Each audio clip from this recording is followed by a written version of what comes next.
Hello everyone, thank you for tuning into my video today, in which we will be talking about absolute value equations a little bit, but mostly focusing on absolute value inequalities.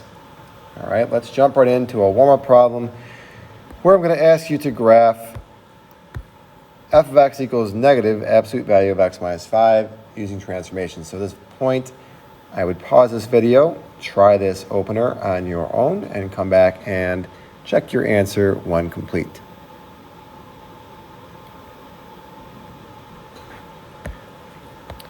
All right, so pictured here in the blue is our parent function, and then in the red is our f of x. You can see the rule that was applied here being x plus 5, comma, negative y. Okay, so now we're going to start our lesson here with some basics about absolute value. All right, so we see the absolute value here. You see a math sentence that said absolute value of x equals 2. And I want to talk about the answers to that equation, what it would look like on a graph, and what it means in words. So first of all, the answers to this equation, there's going to be two answers to this. The absolute value of x would be 2.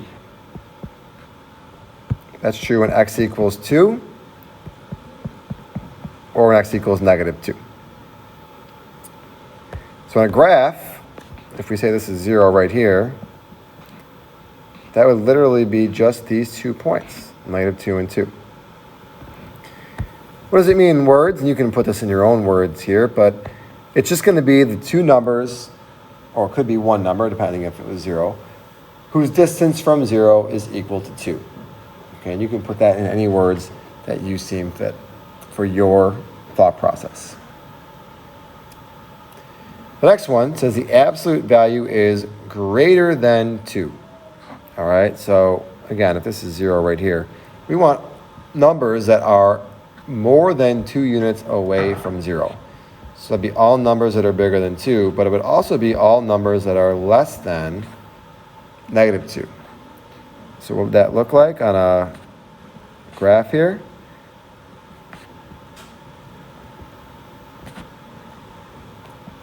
It would look like that. So again, what does it mean in words? It means all numbers whose distance from 0 is greater than 2.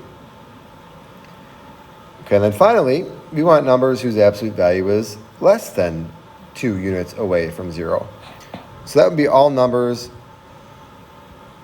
less than 2, but also greater than negative 2. So what does that look like on a graph? I should put the word or here. What does it look like on the graph? Well, if this is 0 right here, and this is negative 2, and this is 2, that would be everything in there. Okay, so again, it's all numbers whose absolute value is less than 2. In other words, it's the numbers whose distance is less than 2 units away from 0. All right, so again, absolute value, we've said this a couple times here, but reminder, absolute value is the distance from 0. So if the symbol is greater than or equal to, we say great or. And a couple different ways to think about it. Some people think of it this way as divorce, as in the two things are far away from each other. Or the way I actually remember being taught is we think of it as an or, O-A-R, of a boat, and you need 2 of those. So it should be 2 separate shadings on our graph.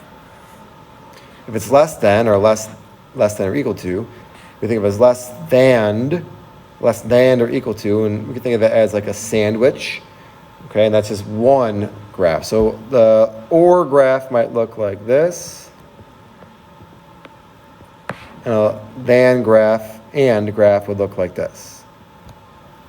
Okay, so or would be 2, and would be 1. So some basics of solving inequality, as we'll go through the steps and then we'll solve it as we go through on the right side over here. Wrap the absolute value bars into a nice present and get the present by itself. All right, so we want to get the absolute value of x minus 1 by itself. So we'll subtract the 4 to both sides. All right, circle that sign here. That sign is a less than, all right? It's a less than. Oop, I spelled less than wrong.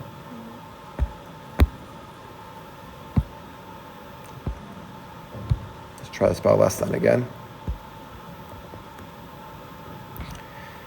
Say it out loud. Is it going to be an or an and? Less than. This is going to be an and problem. So when we're done here, we should have one answer, one interval answer. All right, now we're going to set up the inequalities as a compounds. This is what an or would look like, two separate inequalities, or an and is one compound inequality. Okay, so this was x minus 1 less than 2. So we're going to put the x minus 1 here. It's going to be less than 2, but also and greater than negative 2. All right, then you're going to solve that. How do we solve that? Same way you would solve any equation. Get x by itself, but you got to do it to all three parts here.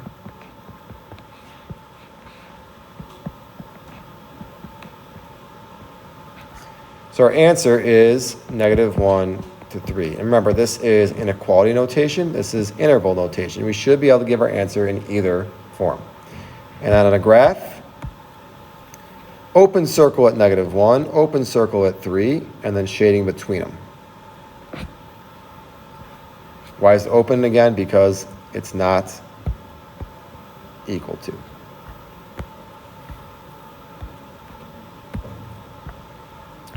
So here are 4 practice problems that we'll kind of go through one at a time. We'll solve it, and then we'll graph our solution on a number line at the end. Problem A. Let's start by getting the absolute value bar by itself by subtracting 7. Now this is an and problem, so it's going to be an and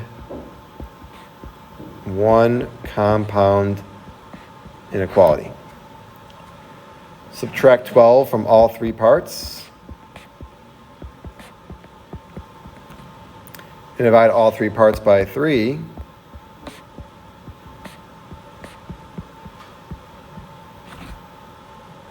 And our answer is negative 14 thirds to negative 10 thirds. So on number line, negative 14 thirds, negative 10 thirds, both get open circles, and we shade between.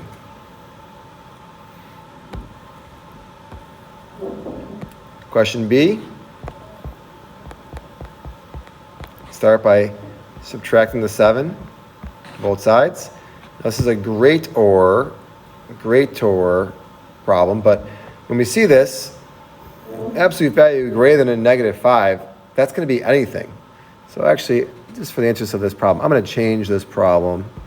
I'll do this on your notes before I give them to you. I'm going to change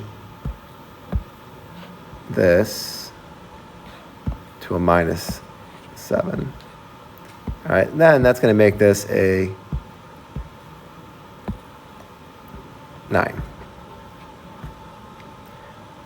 Okay, so we're going to do 2 separate inequalities.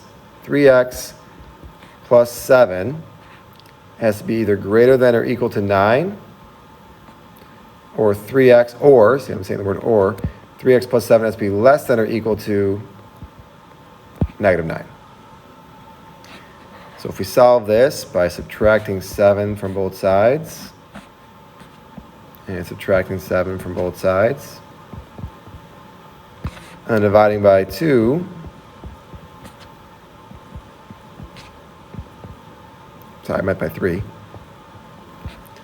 we get greater than or equal to 2 thirds or less than or equal to negative 16 thirds. So in inequality notation, there's our answers.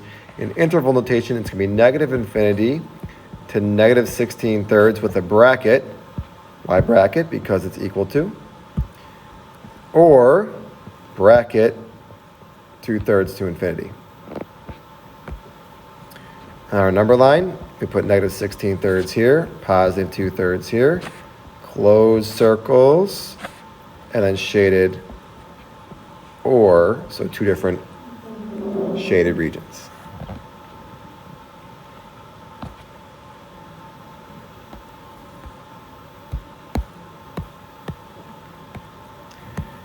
See, if we subtract 1 and then divide by 2, this is a great OR problem. So we'll set up our two inequalities. 4x minus 2 is greater than 4. 4x minus 2 is less than negative 4. Solving.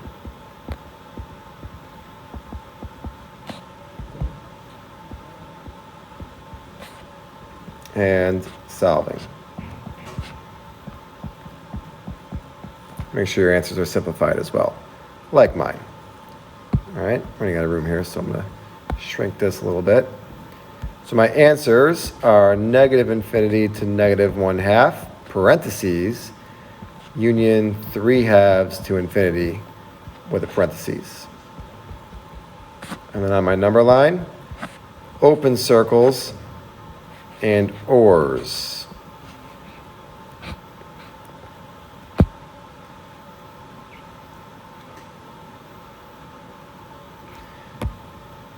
D. So this one is a little tricky because reading it, you might think it's greater than, but it's actually not. It's less than because the x is over here. So this is less than or equal to 12. Now, if it makes you feel better, you can flip the sides here. Maybe that makes it a little bit more obvious that it's less than. All right, now multiply both sides by 2.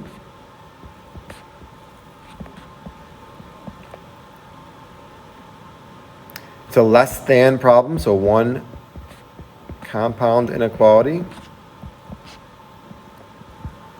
Add 1 to all 3 parts.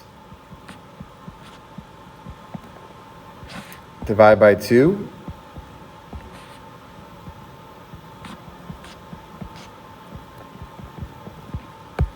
And there's your answer in inequality notation.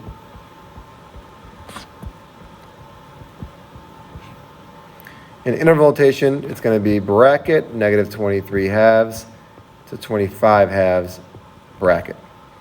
Closed circle, shaded the and part between. All right, there is one more slide left. There are 4 practice problems on that slide. 2 like we did today, and then 2 solving equal to. So try those 4. Let me know in class if you have any issues with it, but then when you're done, you can come back and check your answers on this video. Pause the video right now to try those 4 problems.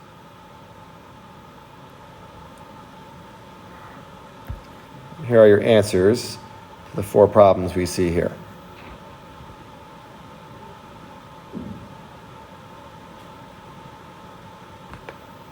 Oh, I already see a mistake I made here. Let me change this one. Negative 3 plus 1 is negative 2. That should be negative 2, not negative 4. Anyway, there are your 4 answers that we see here. Thanks as always for tuning in my video today. Hope to see you again soon.